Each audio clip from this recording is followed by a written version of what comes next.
CEO, wanna change your life? Come see me, yo. I'ma teach you how to build up wealth for your family, not just for yourself. I'm a bestseller, a house flipper, a businesswoman, a go-getter, a big investor, a gold builder that can teach you to get richer like millions, baby. You really about to fill your savings. You about to have multiple streams to pass your children, baby. Let me teach you to get your credit on track in the long run. You'll make it all back at Catalyst and watch it all psychology black-owned firm, but we ain't all black. What's up, everybody? It's your girl, Constance Carter, and this is the Grow Your Money, Don't Blow Your Money, because if you blow your money, it ain't a damn thing funny. What's happening? It's the Grow Your Money podcast. It's your girl, Constance Carter. And listen, I'm so excited to be here. We got a little bit beside ourselves. I was out here, I'm sorry that I'm a couple of minutes late. I think, oh, Lord, I'm 6 minutes late. I'm so sorry, y'all. I was talking to my girlfriends, my good girlfriends. You'll see them a little bit later. But before I bring my girlfriend out, my good girlfriend, I want to just welcome you. I want to welcome you all I want to make sure that you put your name, what's up, Precious Jewels, in the comments, where you're watching from. Okay. I want to know all the goods. What's up, RJ McKenzie? So where are you watching from? Because I know we have people who watch from all over the world. So I want to shout you out. I want to recognize you. Who are you? Where are you watching the Grow Your Money podcast from? What's up, Atari? What's up, B1? The second thing. Okay, so this is muy importante. You ready? Get close. Get real close. Okay. If you are a Black-owned business, if you have a Black-owned business or you know somebody who has a Black-owned business, I need you to put your Black-owned business in the comments. You know why? Because it's extremely important, especially now in these current economic conditions, that we support one another, okay? So I want you to put your Black-owned business, what's up, Leanne, in the comments, okay? So what is their Black-owned business? How can they reach you? Because we need to support each other. What's up, Gino? That's one. The other thing is, that Black-owned business, Tierra is actually putting together a Black business directory, y'all. And if you can please send her your information, because it's important, again, that we share our information out. We want to put you in the Black business directory. So email your information to info@realvirtual.net so that we can put you in a directory so that we can share it. We want to matchmake. We want to let everybody know that you are in business and we want to do business with you. I don't know if you know, but I'm Black and I have a Black-owned business. But one of the things that's really important for me as a Black person is the need to support Black-owned businesses.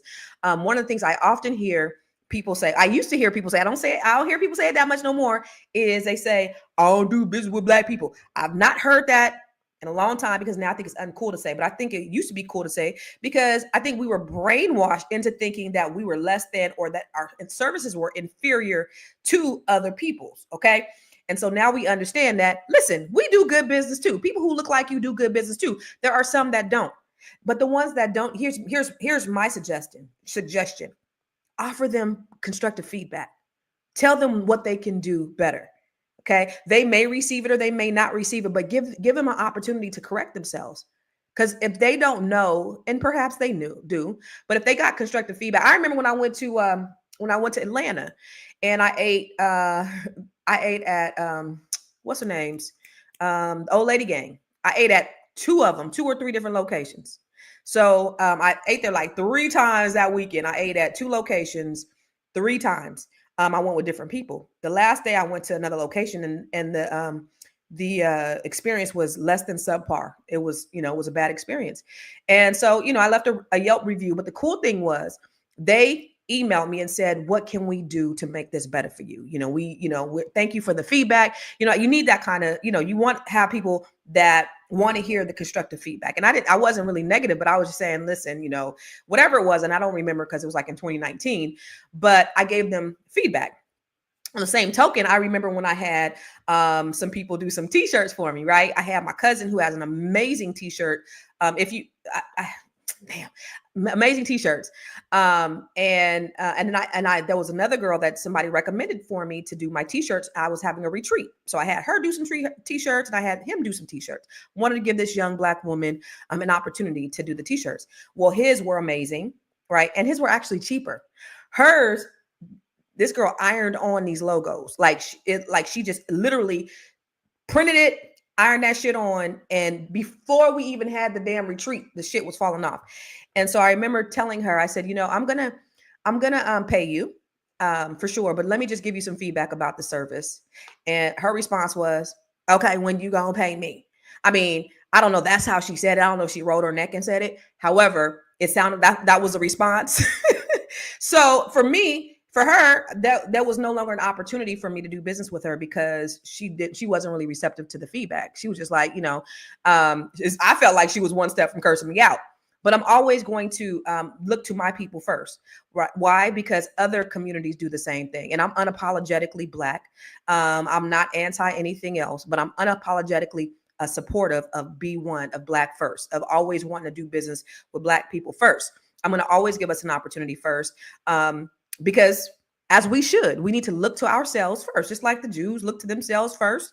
I was talking to a girlfriend last night who's dating a Jewish gentleman, and she's Black, and when they meet her, when he introduces her, meet the parents, it's going to be something. But they're very community minded, and that's one of the things that we were talking about. Is they're so community minded. They are so strict, and they are so disciplined in how they ensure that they're all about generational wealth. They have one path or two paths to go. That's either start a business or be a rabbi, or have a bunch of babies if you're a woman. And of course, you don't want to be, handcuffed in that way to where it's so strict that you can't, just act in the way that you want to and live your life the way that you want to live. However, you do want to be able to have some of those disciplines and those modalities inside our community to make sure that we're doing business with each other first. Okay. So even if some Black folks that you've gone to, they don't act right, give them good feedback. And if they don't change, go somewhere else. But it doesn't mean that you have to paint everybody with a broad brush. Okay.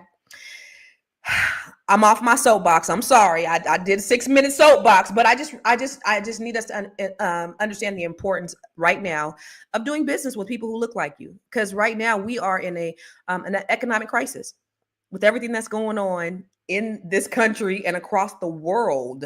I don't know if y'all seen, but these protests are off the motherfucking chain, y'all. Have y'all seen this shit? I mean, they have effigies of Trump just doing all kind of crazy stuff. They burning him across, in places all over. They burning American flags. It's crazy. And with the wand of his hand, he has the power to create, peace or chaos. And I don't know if you've seen, but even we couldn't even get a break on Easter. Like, this motherfucker came out guns blazing on Easter. Can we celebrate the resurrection of Jesus Christ, please? This motherfucker came out for you left radicals and you motherfuckers over here. I mean, it was crazy. So, and he has the power to be able to do that. So before we go even further into it, y'all, I need to bring my good girlfriend on the stage. I think she might have came back last week. And y'all really missed her, but let's bring her on.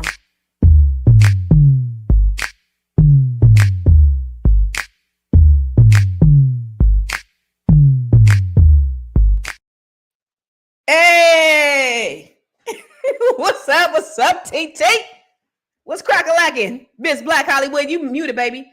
I'm not muted. What's up, y'all? I'm in the gym today, feeling good. I just came from the gym. Now I'm back in the gym. This chick, I don't know if y'all seen last week. She said, I do 2 a days. I go hard in the morning and I do something fun at night. What the fuck is you trying to do, sis? I'm just trying to get fine. Okay, you already fine. Trying to get ready for just trying to get ready for some things. You know what, though, to be honest, I really feel like in this next season, and I don't know if we talk enough about this, y'all, I just really want to develop a level of mental toughness that I feel like you get through working out, you get through challenging yourself to do hard stuff. So I want that, like that David Goggins, but not so many curse words kind of like mentality, So I'm just working on that, Well, here's what's not going to happen. So you and I are going to be in Miami in a couple weeks, right? Mm-hmm. We're going to be in Miami. It's going to be cool, right? Yeah, right? It's going to be popping. It's going to be cracking. See how cute she look right there. What I'm not going to do is be standing anywhere in the vicinity of Tierra. This is what's not going to happen, because you ain't going to have my ass looking extra fat while your ass is extra fine, my nigga. It's not going to happen. I can't say you. I'm not. And I'm not going to the gym 2 times a day. Okay. I'm not going to. Well, what we gonna do? And I've been trying not to eat. Yesterday, I think my daughter's trying to sabotage me, y'all. We came home on Easter. She was like, "Can you make some macaroni and cheese and some yams? And can we have chicken and cornbread?" And I was like, And you obliged? I say I made it, but I was definitely like, "You can't make that." And then I was eating kale at first, but now I was like, "Man, You was not listen." eating kale with all I that was. good ass food. I was eating that kale salad like.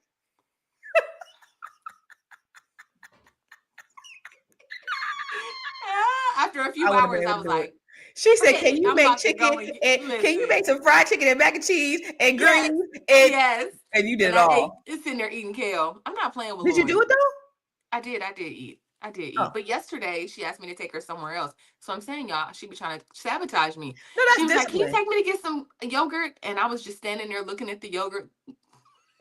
I didn't eat it. The frozen yogurt. Yup. I didn't eat it. Yogurt land. I didn't eat it. Good for you. I'm so proud of you, sis. I wanted it though. I'm so proud of you. Listen, maybe I will be successful at life if I was able to just do that. Oh, But baby, you successful in life. What you talking about? Let me wipe off my little thing. I don't know. I oh, feel a no, little man. blurry. Oh no. You successful in life. Listen, you don't I ain't need no Mr. successful. Success. You know, I but don't know anybody that works as hard as you do. oh, nobody works harder. I'm trying to work smarter though. But you Uh-huh. know, but you do listen, let me tell you something. When when I have it set in my mind, I could do it. I just have to like something hasn't clicked yet. Right. So when it does click, it's a wrap. Like when I make up my mind, when I make a decision that okay, I'm gonna go ahead and just knock this out. I know how to do that. But I'm just waiting on that click to happen. Yeah. It ain't Yeah. happened. I get So I it. don't know. Maybe I need to get like a boo or something, and maybe he'll encourage. A, No, a a boo. boo's gonna make you fat. Don't do it. Okay. Because you're gonna be there, you're gonna be No, happy. So it's like no, happy. no, no, no. Listen, let me tell you something. Falling in Mm, love and heartbreak. Those are the two weight lossers for me. Because you fall in love, falling it's in like love. I can't eat. I can't eat. I just want to consume him 24/7. Ugh. I'll be Um, hella skinny if I get a boo. Or if he breaks my heart, I can't eat. I can't sleep. he's gonna be like outside running. Either way. But anyway, listen, Tiara, Yeah. I don't know if you been seeing what's going on with these protests? I have and I have not because I just, it's just too much. And I know y'all know it's too much going on. There's always something happening. And some days I'm just like, I ain't got it in me today. I ain't Yeah, got it in me. yeah, So yeah. I have been and I have not Kind of been. like in and out. I just been Yeah, seeing like some in it, but not in it. I'm not like, oh, yeah. foolishness is still ensuing. Got you. I feel you. You ever notice that when injustice hits the streets, it's always full of us? When we was on the front lines, we had megaphones, signs, we was chest out. But now you know what, Tier? We tired. You're tired. We quiet. Mm-hmm. And folks are asking, I've seen it on the news. They're asking, well, where's the black people when the protests pop off? But maybe the question is, Tiara, where should we be? Because let's be real, marching without a mission, screaming without a strategy is not enough. And maybe, just maybe, we are done asking for change and we doing something different. Yeah. I think we did our job, right? We were part of that 92%. Mm-hmm. And so we wanted this thing to go a completely different way, and it didn't. And I think people really took that seriously. Like, I'm gonna sit this one out. And I don't think we can really afford to sit it out. But I went walking with one of my Mexican girlfriends yesterday, and she was like stressed out. She was like, I'm scared to go. And I was like, I FAFO, didn't say it, but I was thinking like, girl, welcome to blackness. Like, right? Y'all done fucked around and welcome. found out. I was like, dang, it sounds hard for you, sis. Like, I didn't say that, but I was thinking Whole it in my world. mind, like, welcome, like, to the black experience. Not like, she was like, I'm scared to leave the country because what if I'm not able to come back, and what if I'm deported, and what about my family? I mean, she was really stressed, and I was like, Yeah. dang, I don't got those worries today, so that's I saw cool. I saw on 60 Minutes, y'all. They said, he was like, the worst criminals are being deported. And on 60 Minutes, they said 75% of the people being deported don't even have a criminal history. 75% of the people being deported don't even have a criminal history. And then he says we're gonna deport citizens and non-citizens. Like he's like it's crazy to think of what the power is. And I was having a really spirited conversation with a gentleman last night, and he was saying some things that I didn't necessarily agree with, but he was talking about like, well, I'm gonna bring him on. His name is Dale. What's up, Dale? Hey, how you doing? How you doing? So This is that's how you Dale gonna Dykes bring me here. on? You gonna bring me on because you didn't agree with me? No, I mean, it was a spirited conversation, which I think it was completely way off base, but it did. I know we weren't really necessarily talking about the protest. What were we talking about last night, Dale? I think we were talking about, why I guess you was talking about. I was talking about the culture of Black people. I think that I think one of the problems that we have right now that we have no rules to our culture, and so since we don't have no rules to our culture, everyone is going in every different direction, so we can't come together. And I think that that's the biggest part of the problem that we have within the Black community. We have really no community. So hold on. Can you turn your phone this way? Can you turn it sideways? Can you turn it sideways? Yeah. Okay. So with that perfect. Wow. Okay, so cool. With that being said, you talk about the rules. There's no rules. Every other culture has rules. And so we're not on, basically, to me, it sounds like you're saying we ain't on code. Well, again, we have no rules. You just think about it. When you're a Black person, when you become part of a fraternity, you have rules. So then you become part of that culture and you do the things that they want you to do. And so, if you're in a fraternity and you go to Chicago and you see someone wearing the colors of the fraternity, you'll walk up to them and talk to them. You engage them. They become your friend instantly. You guys have this common theme about what you guys want to do. We don't have that here in the Black community.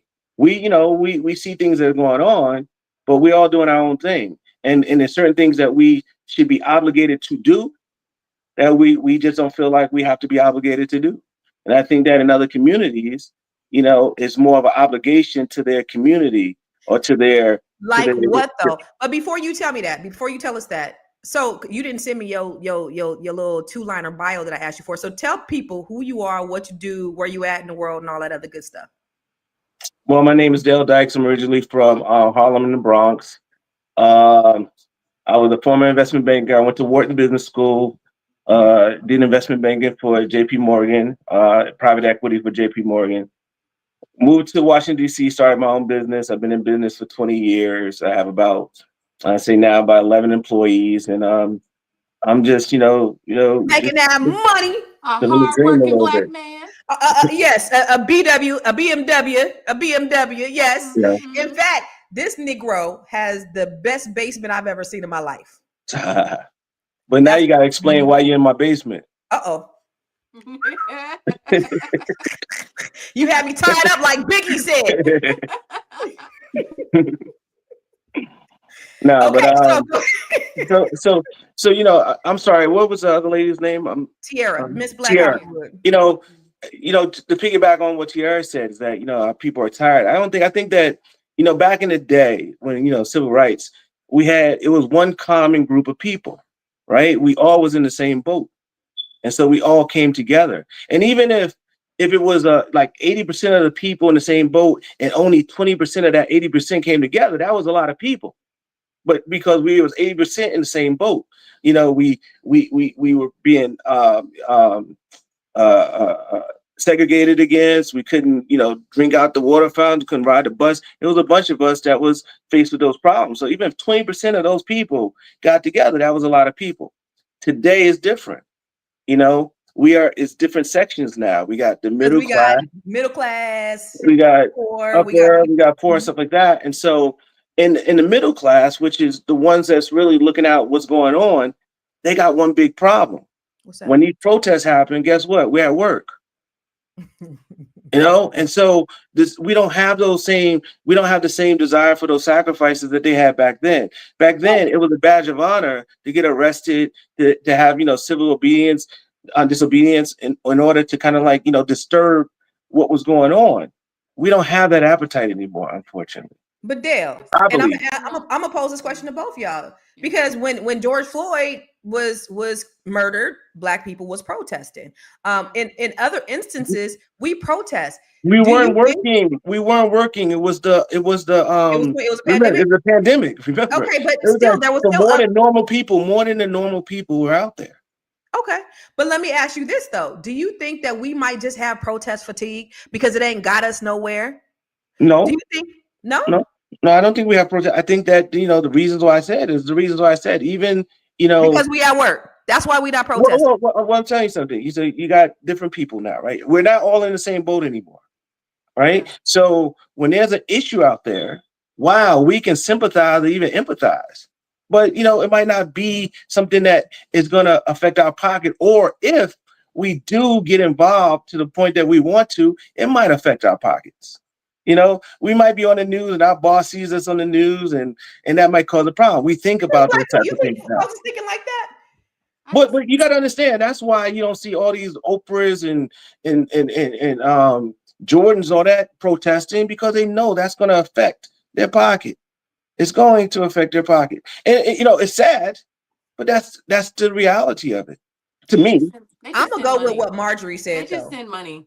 You know what I mean? They ain't gonna get out and protest. They protest with their money if they do That send part. it, if they're a That part. part of that. I'll just say this. I think that once black people know what the plan is, and granted, our country has worked very hard to make sure that black people are not on code. That is by design. Exactly. We have right. Hmm. So I think that that kind of disenfranchisement has Hmm. like caused something. But when we on code, when they needed to raise those that money for Kamala, a couple hours raised Yeah. $1 million. When black people got a plan, they'd be like, "Oh, this is what we doing." Or if Bet. something go viral, listen, I don't know how many black people I've seen with boots on the ground this week, but let me tell you, that's when they know what is happening, they will come. They will, but it just has to be like, "Oh, y'all going? Oh, we both." I remember for Obama, like once he got his momentum, we was like, "Oh, this is what we doing? Okay, let's do it." It's not. I don't know. I don't know if it's we're at work or I don't know.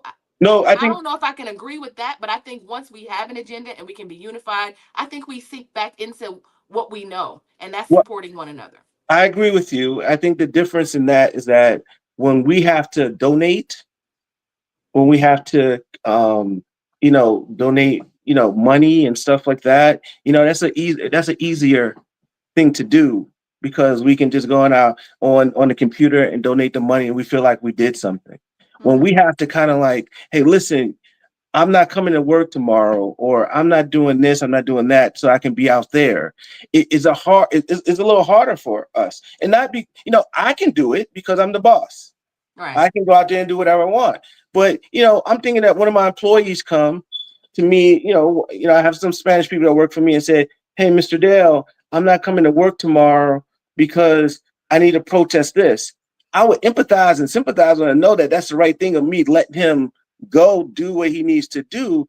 But that'd probably be a hard ask when he knows that we're working on this very important project the next day. I just think that has a lot to do with why the masses are not out there the way that they should be. And I hear then you. because when you think about the lower income people, yeah, when they hear about it, they go out there and they're out there. But I just think that us, the middle class people that's having this conversation right now, that really needs to be there, because we could be the ones that when they start doing an interview, we can articulate and really kind of like show what the plan is.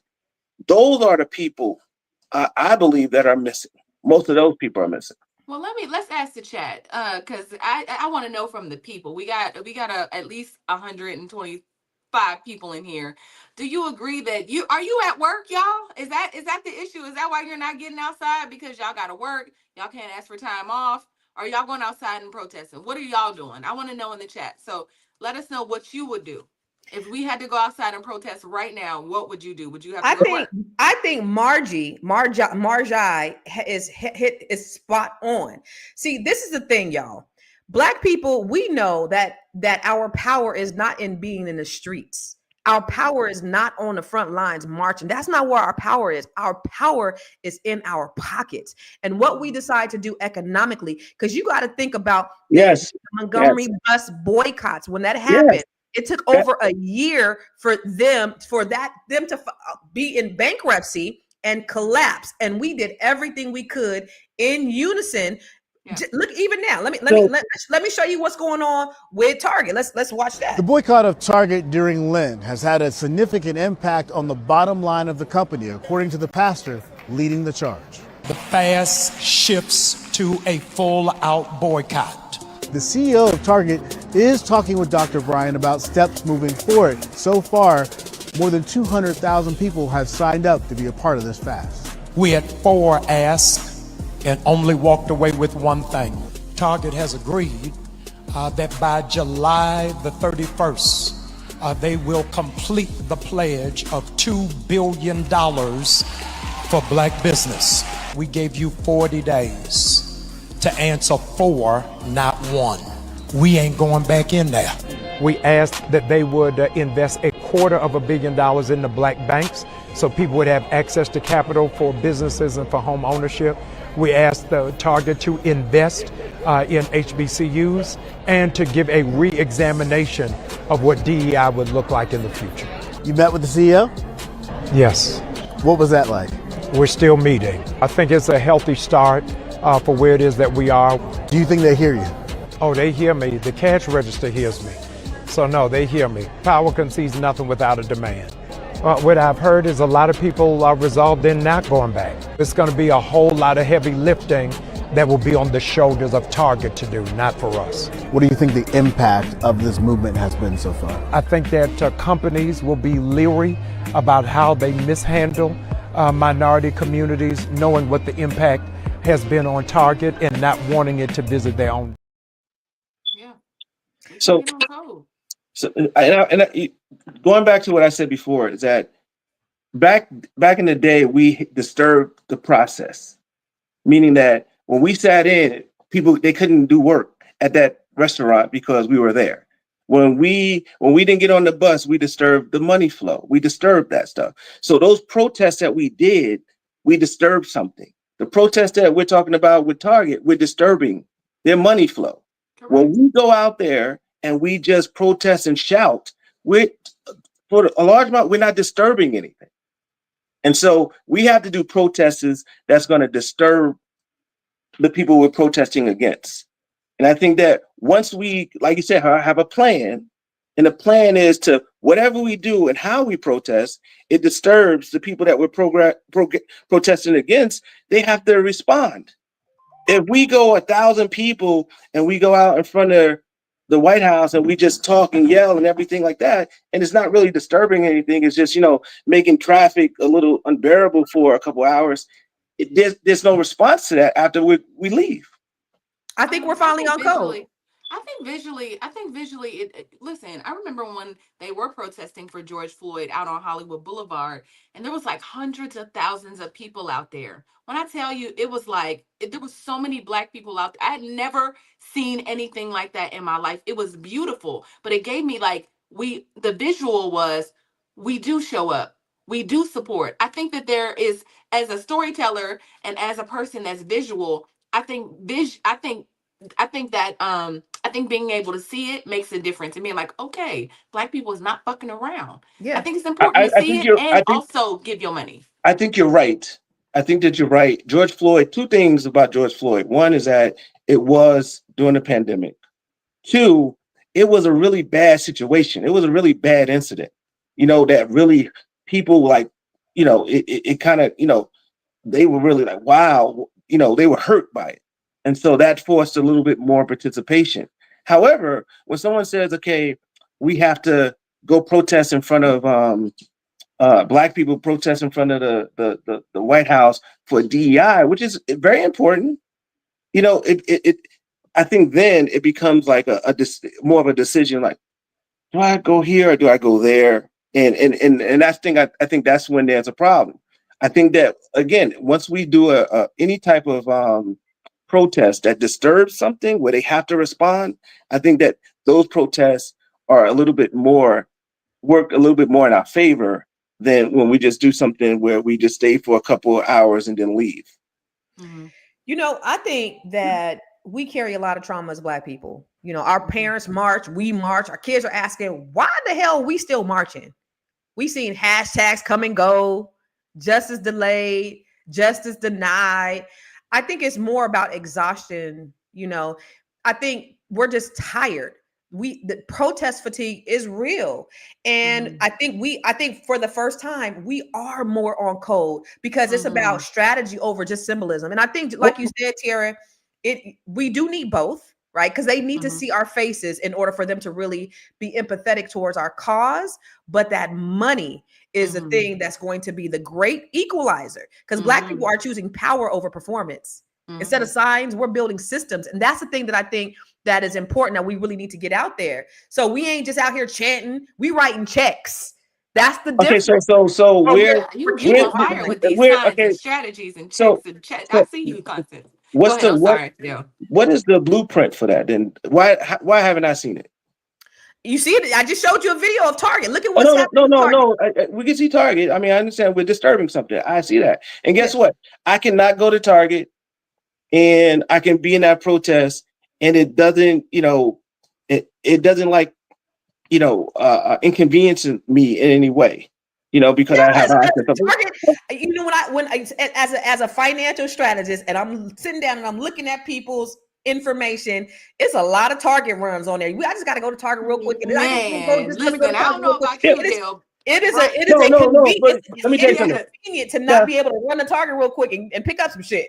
So we are sacrificing. So me, I love Target too, and I go whenever I have, my some people, family coming in. I gotta get new bedding, so I do that. However, my thing would be more Amazon. If you told me I couldn't use Amazon, then I would have a bigger problem. I was like, we talked.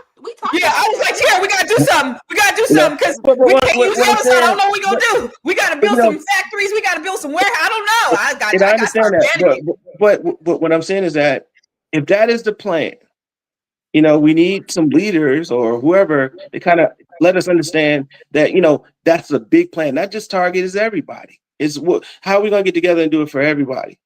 Not just Target. Listen. But then, okay. So what is it, Dale? Because are we not on code or are we on code? Because how do you eat an elephant? One bite at a time. We can't do everything, but we are very focused on this one thing that we're doing. And we've brought Target to their knees. Now they want to respond. When we go back and talk about the protests back in 2020 with George Floyd, all of them, everybody was like, Black-owned businesses, DEI, I'm supporting Black-owned businesses. And as soon as it got uncool, they rolled these things back because they did not do it from the bottom of their heart. And it showed. And what they didn't realize is how important the Black dollar is.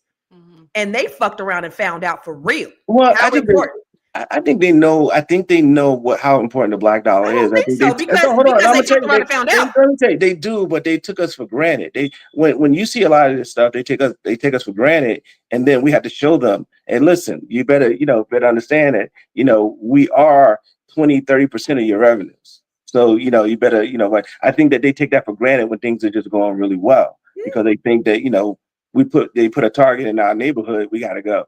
We're going to go. So I think that's a little different. I'm sorry, Dale. I'm sorry. No, go ahead. I'm sorry. I was just about to say, so one of the things that we've done, obviously you ain't seen it, but we've been on, we run a few shows on this platform. And the next show after this show is Fly Nubian Money. And one of the things that we always talk about with our audience is like what we're going to do, a plan. We got on Fridays, we only patronize Black businesses throughout the week. I mean, personally, I don't really order from Amazon. I don't go to Starbucks. I don't do Walmart. I've been running to Costco. I made real shifts in my personal life. And that's what we preach on the show right after that I produce. And it's just I think for us, just like if you have a platform and you can talk to people, you can let them know what the plan is. And 9 times out of 10, the people in the audience that are here today have heard our plan. And like we talk about it literally all the time. So I just think that I know that these are like little water coolers around, but if we're all saying the same thing at the water coolers, it's not like we're not on, like we were talking about being on code. If we're saying the same things, right? We're having the same conversations. I think that there's change happening, but like Constance just said, it's just happening slowly because we can't undo all of the things that have been done to us. So we just kind of got to roll it back as we can. And I agree. And I say one other thing, because the if we had a rule, that okay, this is what we're going to do, and everyone had to do it or felt a little obligation to do it, then you'll have more of an impact. For example, and I'm not comparing us to the Jewish community. I'm just using an example because every time I say something, Don't start constantly no you shit. comparing it to don't Don't start no shit. But Because the this deal is where let me the tell you, what I'm spirit saying. Let me tell you what in the I'm saying. Let me conversation tell you, last let night. me tell you what I'm saying. The Jewish people have this thing like, listen, if anyone publicly say anything about us, we're coming after them and we're gonna cancel them and we're gonna make sure that they don't say anything about us again. That's a rule. That's a rule that they have. That's a rule that they have. And guess what? They got another rule that says we'll never discuss our business, our differences in the public. So let me take you back to this example. When Kyrie Irving was talking about the book that he wanted Black people to read, it was honest. Listen, you should read this book. It's about The so and truth so, the truth and everything.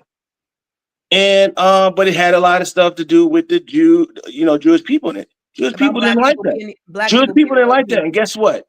They got together and they said, They yo, canceled them. we ain't gonna let that happen. And they canceled him through the NBA, through everything, all the people they had in power, they canceled him. Now, and I told you, who sold the book?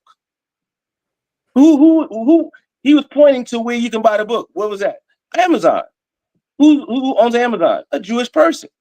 I'm sure they went to Jeff Bezos and said, listen, yo, you selling it on your platform. They had that conversation. We never heard that.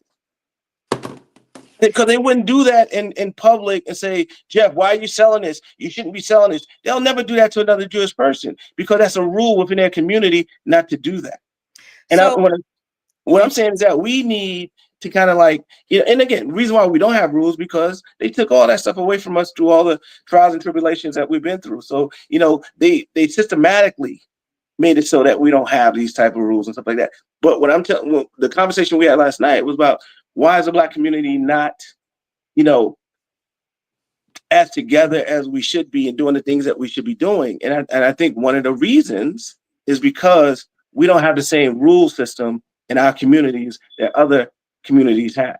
and I It's can get not until we become part of something else and adopt their rules that we become more effective as a Black person, like a Black person in fraternity. They're very effective because they adapt the rules of the fraternity, and that becomes them.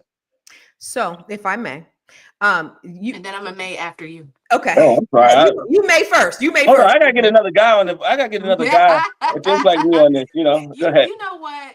You know what, Dale? I hear you. I do, and I acknowledge that. I'm just gonna say this. There's and I keep saying this as a Speak up a little storyteller. bit. Speak up a Black little people. bit. Speak up a Can little you bit. hear me? Yeah, Oh, but and also let me get my charger because it's about to die. I'll be right. Oh Jesus. Okay. Well, I don't know. Do we say? go ahead and say I may. yes. Okay. Can you hear me, Dale? He's gone. All right. So what I'll say to that, y'all, is that I hear as a person that tells stories for a living, I know that Black people have been sold a story. I know that there's a story and reoccurring themes that keep being passed around. I know that Adele, what I was saying was, can you hear me? Yeah, I can hear you. Okay. As a storyteller, I'm going to keep saying this. I think that Black people have been sold stories and told stories, and they buy it and they embrace it and they say, yeah, because Black people don't do A, B, and C, and we don't do this and we don't do that. Thank God that I got to go on. I've been trapped for the last 15 years of my life. I've gotten to travel with Dr. Boyce Watkins because he has shown me that Black people are more unified than we are more on code than how you would think we are not, right? Like it just changed my perspective on who we are, what we really into. We are all the same and want to do the same things and build wealth and do right things by our communities and our families, but we just get a bad rap. So I don't believe all the things. But it's like Black people don't do this and Black people don't do that and Black people. I think we do. Yeah, Actually, I think I more of agree. us do it than not. It's a small section of our community that represents the whole. It's like looking at rappers and being like, that's all Black men. Well, you got to know, think about it, because that's what's exacerbated in the media, and we don't Correct. control the media. Wait. What did Tank say? What did Tank say? Look, our violence isn't the threat. Our love is. Our family separated. It's fine. It's perfect.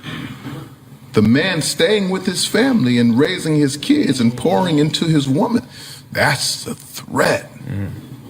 That's why R&B takes such a back seat, because we're not promoting the aesthetic that continues to perpetuate the stereotype. You guys are killers. You guys are animals. You guys are savages. That's when you're at your best. So that's what we're going to reward. Those are the guys who get the $100 million deals. Those are the guys who fill up the arenas and stadiums and talk that shit. We love when you talk that shit. Love? We're cool. We're cool. We don't own conglomerates. It comes down to ownership. Yep. We don't own radio. We don't own streaming. We don't own media. We don't own none of it. I want to say it for one more time for the people in the back, Tiara. We don't own radio. We don't own media. We don't own streaming. We don't own none of that shit. Yeah. And so what's been put out there on the airwaves is what they want you to think about us. It's not the reality. And so just like you said, Tiara, we've been sold a story about who we are from the powers that be. It's like racism. Black people can't be racist because a racism comes from a system of power. Yep. We don't have the power to be racist because it's a system. Yep. So unless we are in control and we are owning the systems, that is not what we can do. So what happened is every time we come to a place where, you know, we had unity, what happened? COINTELPRO, they infiltrated our organizations. They said Black unity, Negro unity was the biggest threat to America. Our violence isn't the issue. It's our love. It's the unification of Black people. Yeah. And so just like you said, we've been sold this narrative of who we ain't, what we can't, all of those things. And what ends up happening is that's what's being projected all over the world. And that's what they think about us.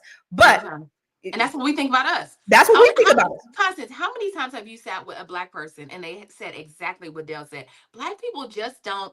And immediately I just get like my skin crawls. Not like, because I know that it's just something that people say. And then the next time if we're sitting with somebody else that then goes and has a conversation with somebody else, it's like telephone, right? And we just all kind of. Yeah, they say it every day in the chat. Yeah. We'll have one or two motherfuckers in the chat saying that shit every single time we come on. Black people just don't, and I just don't believe that. I mean, even stats sometimes I'd be like, I don't know. I think that further they'll, you go get 20 Black people and then you be like, according to this, 90% of Black people don't take care of their children. And then we run with that, right? And they only ask 15 people. Right. Exactly. You know what I'm saying? Like, in a certain area, certain demographic. Yeah, 90% of them motherfuckers don't take care of their kids. But we're the only people that they do that to. So another thing he was doing is he was like, well, in the Asian community, in the Chinese community, or in the Jewish community, they do this. You cannot compare our experiences. They have not had the same experiences as us. When you try to say, oh, well, the Irish were slaves. No, they weren't. They weren't slaves like us. They were indentured servants for a period of time.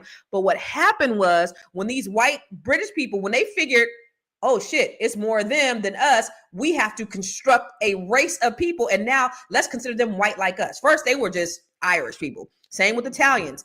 We have to maintain our control as the majority. So this is how we get our power, by making these people white, so that we can keep these people, quote unquote, inferior. And we could be the dominant society. And these people, and again, remember, if you could take the lowest white man and convince him that he's better than the best color man, he won't even know that you're picking his pockets. That's what J. Edgar Hoover said. Not J. Edgar Hoover. That's what Lyndon B. Johnson said. He said, hell, give him somebody to look down on. He'll give you everything he owns.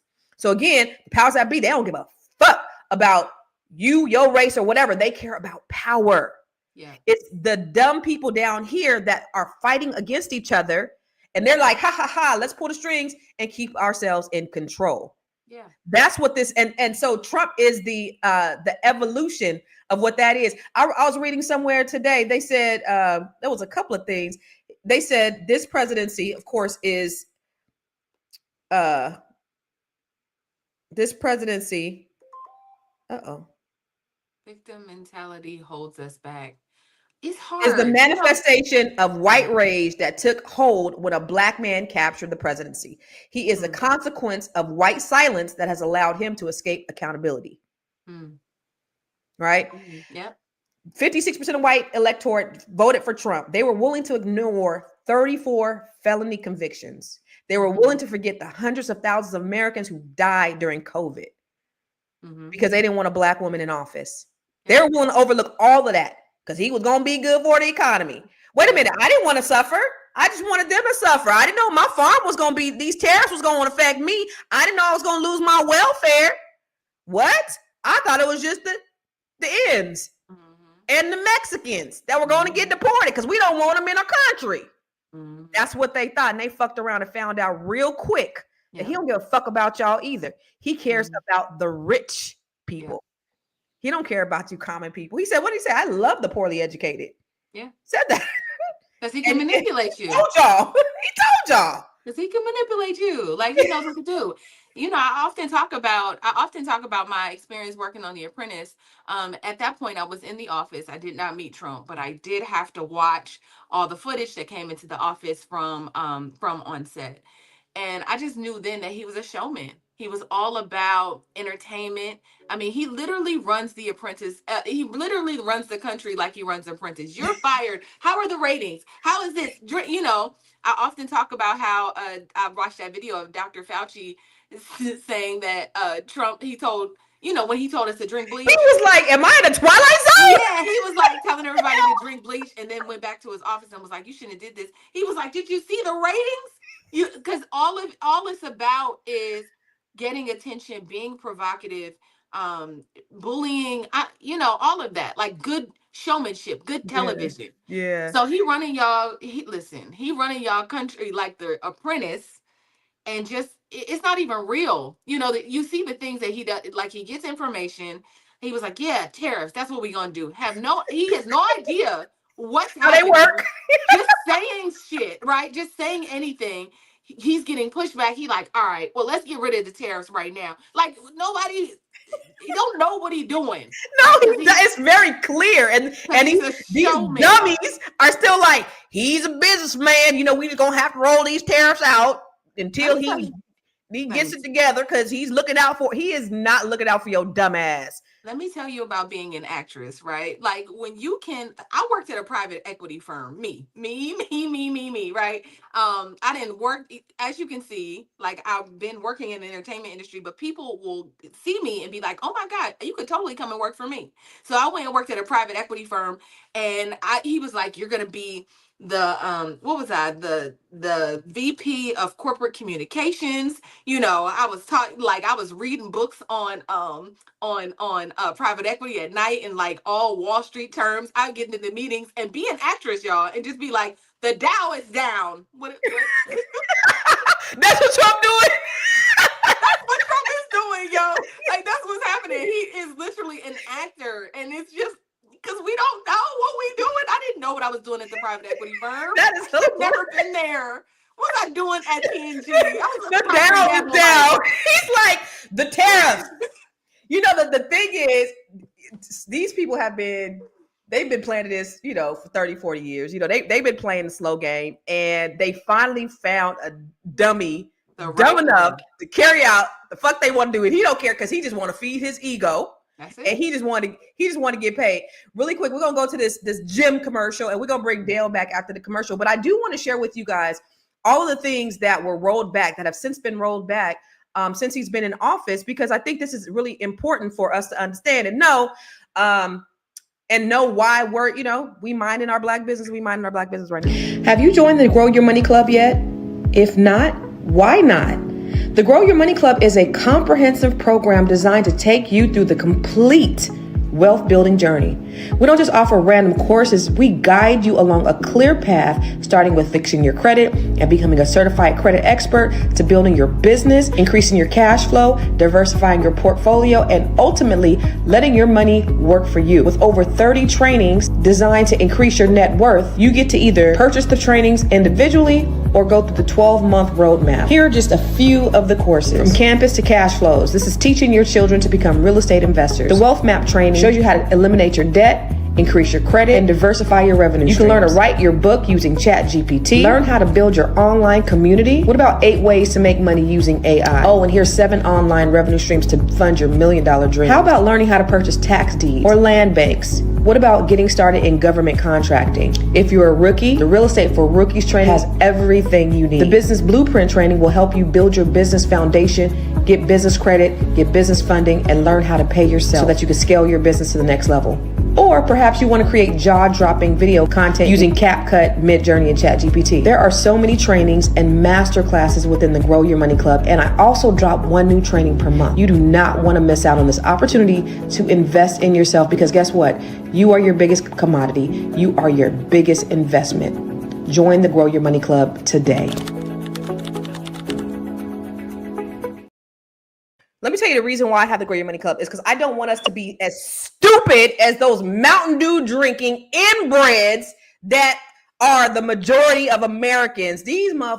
What we realized during this administration is that 58% of Americans are dumb as shit. That's, I think, what we realized. Look at all the things that he's dismantled over just in 2 months. Department of Education, USAID, CFPB, which we needed to, help protect us. I mean, all of these, Department of Health and Human Services, State Department, HUD, some public broadcasting entities. Then he went off to the colleges, and then Harvard said, oh yeah, bet, game, set, match. And then he said, what do you say? Just kidding. Oh, that was a mistake. What is it that you are really doing out here, sir? He's acting. I was just kidding. The Dow is down. No. So what's happening? Listen. Dale, you good Hey, over there? I apologize. Welcome I'm new to the podcast stuff, so I apologize. But I wanted to give you guys some time to talk about me, so this way, He was Oh talking yeah, about they me. talk bad about you. Did you see it? Did you feel it? No, I didn't see it. Oh shit! Damn, you missed No. it. Got to go back and watch. But No. But I guess what I was saying is that I think that, and I'm glad that you guys do this because I think we need more of it. I just think one of the things that is happening is that there's so many different distractions and different things going on. It's kind of hard to kind of focus. And I mean, you remember? I don't know. I'm in my late 40s. I remember an album used to last a whole year. Now, an album comes out and is done within a week because you get all the tracks at the same time. And so people are just it's so many things going on. It's kind of hard for them to focus on the things that really count for any long length of time. Mm-hmm. And if that's fatigue, if that's the type of fatigue you're talking about, then maybe that's it. But I just think that there are, people like yourself that are doing things that kind of bring awareness to the Black community. I just think that back in the day, we had a sense of obligation that we had to be involved. Also we had to be involved because it was touching us in a way that, if we weren't involved, then, we wouldn't have no say so at all. Now, some of us, we empathize and sympathize, but we have a lot of other things that's going on too that we have to deal with. And so it kind of makes it so that we don't have the amount of people that kind of can really people say, damn, I mean, the optics are good, but we need effective people that after the optics is over, that's going to keep the ball rolling. Well, I can agree with what you said in terms of certain people will not for fear of, losing out on something. And when you look at the football protest, nobody came through for Colin Kaepernick. Mm-hmm. And they don't realize, these brothers did not realize the power that they had, that they could really effectuate a change, and they didn't do it. And so they failed miserably. I would say, and they were worried about they bottom lines. These are multi-million dollar. So let me tell you, that's the ultimate thing where you see obligation versus money. Now they felt an obligation to him. He's a fellow ball player. They felt that obligation. A lot of them did. And them old slaves stood up. Yeah. But then they said, you know, they also it quantified, okay, the loss versus the obligation.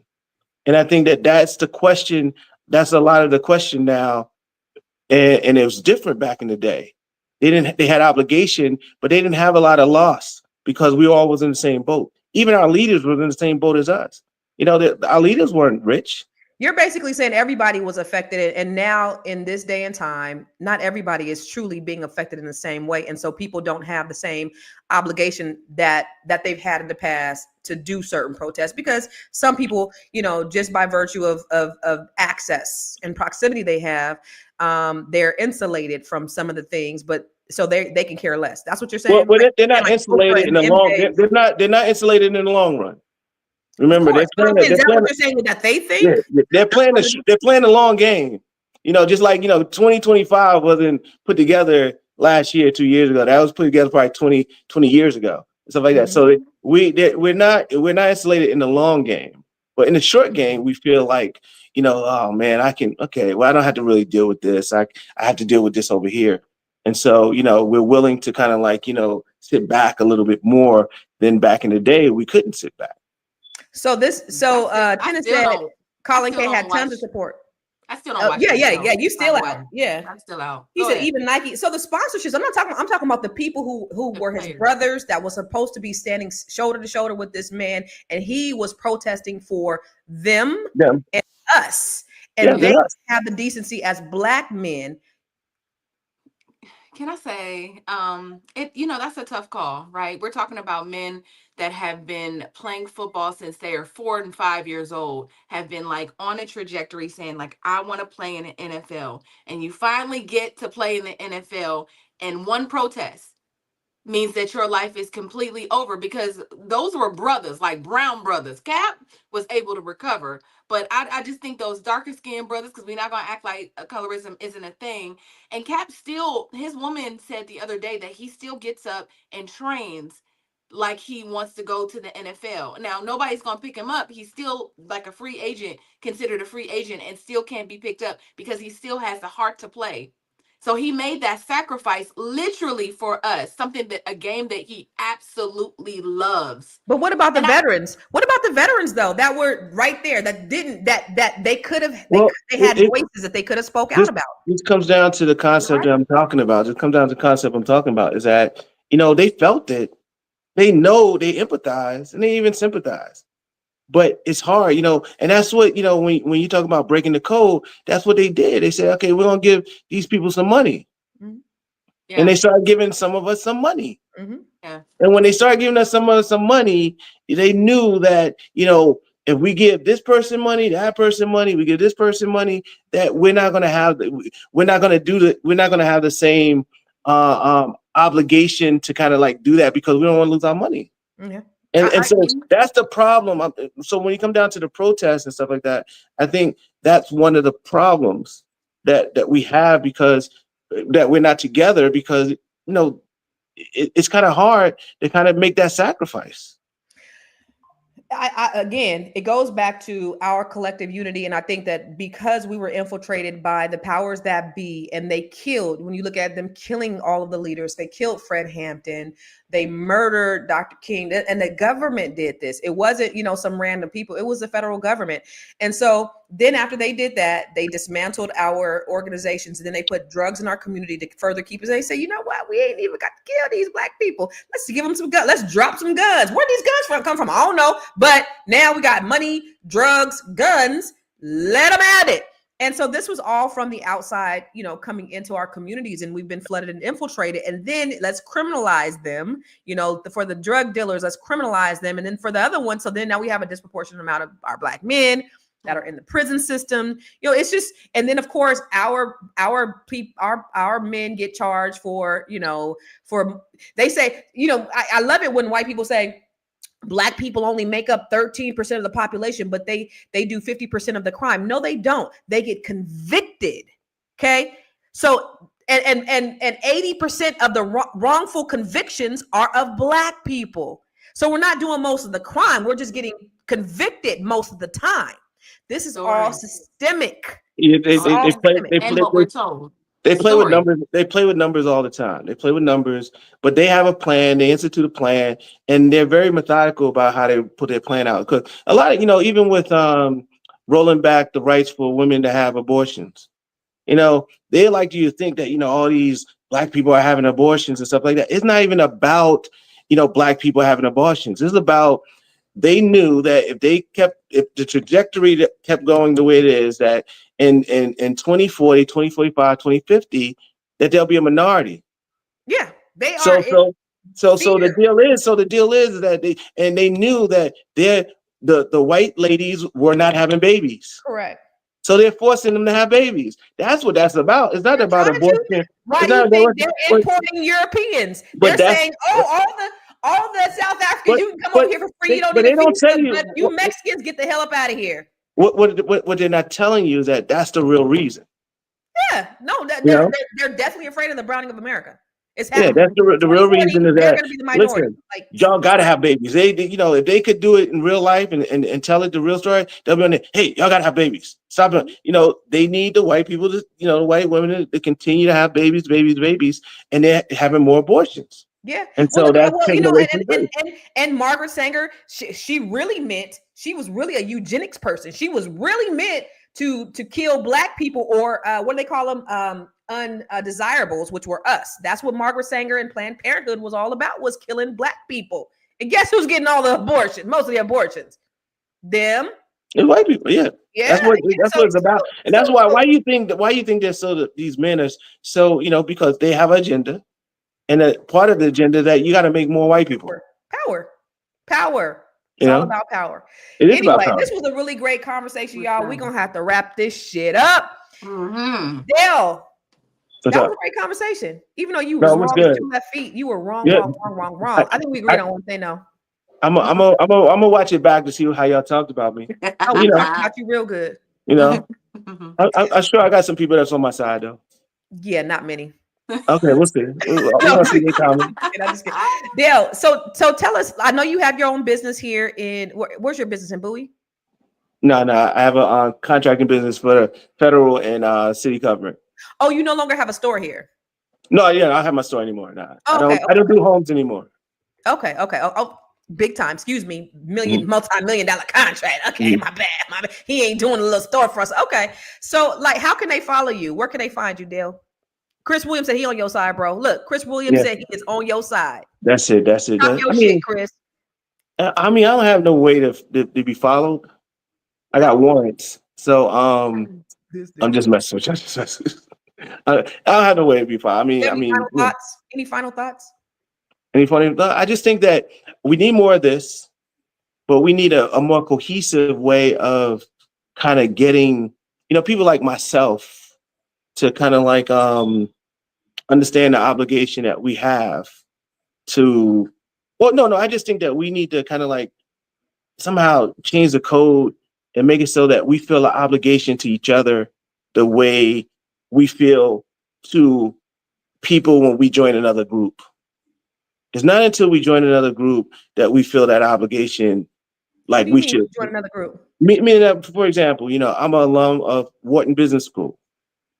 If someone from Wharton calls me, I don't know them, I'm picking up the phone. I'm gonna talk to them. I'm gonna try to help them. I'm gonna try to help their kid or whatever. That's what they teach us in school, that we owe it to each other to do that. And even if it's inconvenient for me, I'm going to do that. They teach us in school to do that. Our network is big and they teach us to do that. So I think the same obligation we got to have to each other as Black people.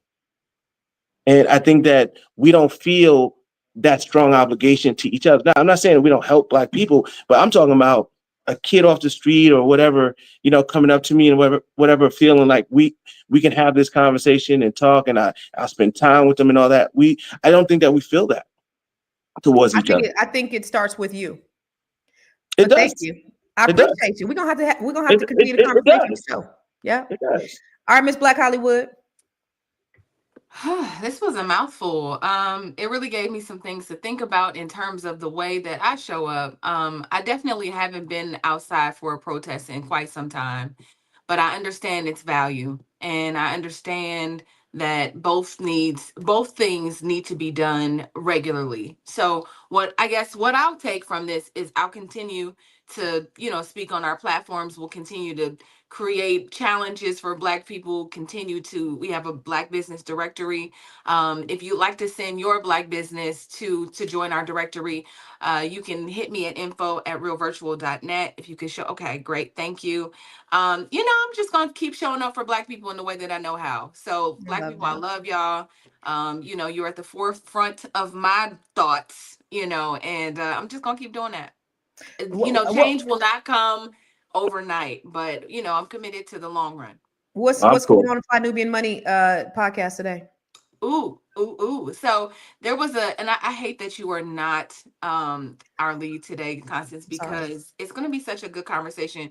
Basically, we're talking about there was a Black woman who was a pastor's wife. I seen that shit. That's when I seen that. I was like, oh, she must saw me say this dumb shit on that comment, because that's the dumbest shit I ever heard. I did. I actually didn't see it. You didn't see it? No. So the Dear Wifey podcast is my really good friend. I actually was in Dallas when we were sitting. I was sitting and talking to him about creating the podcast. So it's so beautiful to see it do what it's doing. Yeah, it's doing great. Oh my God. So anyway, but her saying her husband, basically God gave her grace to even when her husband didn't love her and said he didn't want her and calling her all kind of names, she still had grace to iron his clothes for when he was going to see his side chick. So I want to talk about Black women, and Black women as a woman in the church. I'm going to have a really interesting perspective on this, but I think that us using, there's a psychosis, maybe like a spiritual psychosis, where you allow logic to like leave and God is having you wait for your husband that you could willingly go outside and meet, maybe just you're waiting on the Spirit when really God is probably waiting on you. And we're gonna have a conversation about it today. So child, that was another clip I think I seen today where she was saying, and if you don't do it, he'll get us a skank out there to do this. Girl, bye. Shut that stupid ass shit up. This is why people don't be going to church. Dumb shit like this. I love church. I'm in church a couple times a week. This is why people don't but go to church. that wife feels an obligation to just mess. Exactly. But we're going to talk about that obligation, because is it spiritual, or are you having self-esteem problems, or what is it? Right. And she said that dumb shit with her chest out on a bullhorn. Again, she's in something where the rules say that this is, and she's trying to abide by the rules. That was her interpretation. That's a faith. That's a faith. In your faith, you stand with your husband and stuff like that. I mean, it's religiously based. And that's the rule of that. That's the rule. That's how she interprets the rules of her religion. And he up there just cheesy like a chess cat. I'm like, y'all got to be crazy. Yeah. Right. I watched that and was like, that's crazy. And listen, Dale, I go to church. Like I said, I sing in the choir. All the things. And I ain't no way. I thought it was like, ain't no way. Ain't no beep way. So let me ask you a question. When you in church and you get ready to sing your solo, they say, okay, come up, Miss Hollywood. That's how they say it? No, they just call me Tia. My name is Tia. Okay, I'm sorry, Tia. What is Hollywood? Miss Black Hollywood is my moniker. Oh, okay, all right. But I will say this, y'all, and this is kind of fancy, but Constance, so last week, we performed on, he's not ministered. We ministered. Are you on the praise team?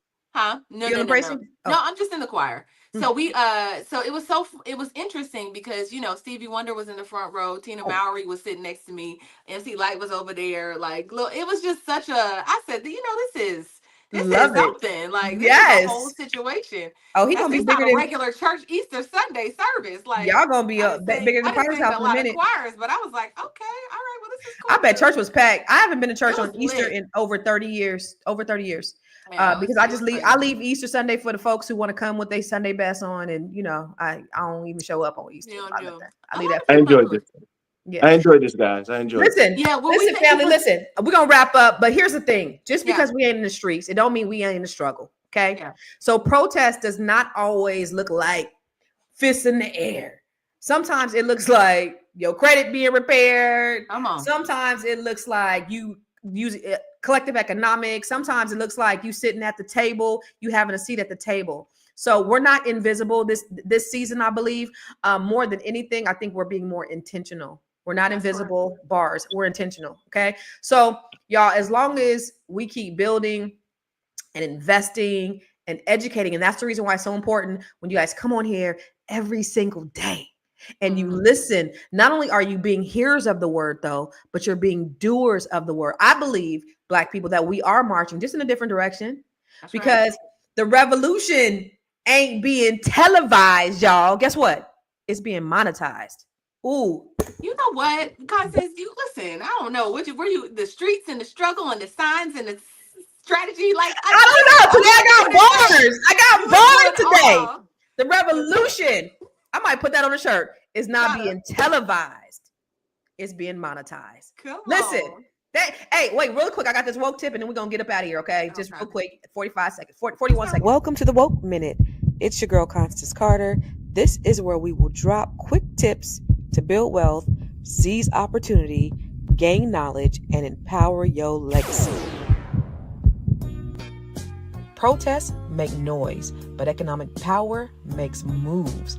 If we want to see real change, we don't just need to be at the rally. We need to be at the closing table, at the voting booth, in the boardroom, and at the bank. Stay ready so you never have to get ready. That's your woke tip, because when you stay woke, you stay wealthy.